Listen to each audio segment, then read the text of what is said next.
मैं नहीं बताऊंगी, क्योंकि मैंने सत्य बताया तो आप चले जाओगे। संत बोले नहीं जाएंगे, बताओ ना कौन हो तुम। उसने कहा मैं इस नगर की वैश्या हूं। मुख्य साधु जो थे वो तो बैठे रहे, बाकी सब खड़े हो गए अपना झोला लेकर के। चलो चलो चलो, पुण्यम पापम अपवित्र पवित्रो वा स्रवावस्थांग तो पिवा। सब लोग अपने ऊपर जल छिड़कने लगे, लेकिन गुरुजी जब तक नहीं उठेंगे हम कैसे जा सकते। शिष्यों ने कहा गुरुजी चलें? नहीं, अब तो यहीं बैठेंगे। महाराज इसका अन्न जल, इसका आंगन, इसको देखना भी हमारे लिए हमारे पुण्यों को नष्ट करेगा, भजन नष्ट कर देगा। महाराज आप क्यों बैठ रहे हैं?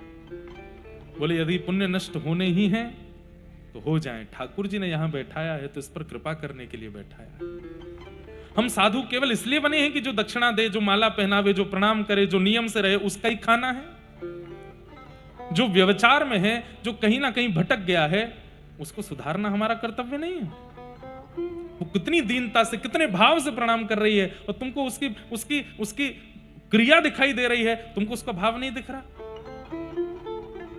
देखो बेटी, हम तुम्हारा अन्न स्वीकार नहीं कर सकते, हम तुम्हारा जल भी नहीं पी सकते, हम तुम्हारी कोई भी सामग्री नहीं ले सकते, क्योंकि उसमें पवित्र क्रिया से कमाई गई वस्तु नहीं है। लेकिन भूखे भी कैसे रहें? अब तुम्हारे द्वार पर आए हैं तो। उसने कहा मुझे बताइए ना, क्या करके मैं कौन सा प्रायश्चित करूं जिससे कि आप मेरे घर का कुछ स्वीकार करें।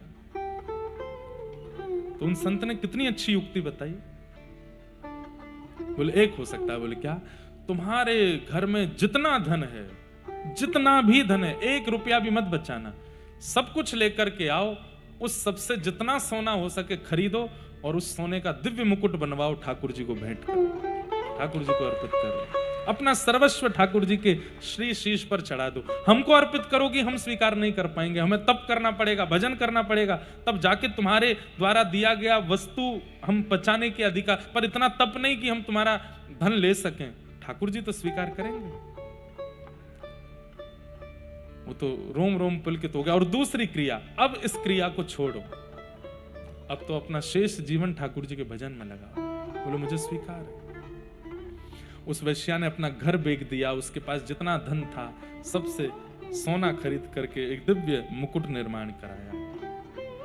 संतों ने कहा अब इस मुकुट को लेकर के हम जाएंगे मंदिर में, ठाकुर जी को अर्पित करेंगे। नाचते हुए संत जन जा रहे हैं, सिर पर मुकुट लेकर के। मंदिर में पहले ही पहुंचा दिया था संदेश कि हम दिव्य मुकुट ठाकुर जी को अर्पित करने ला रहे हैं।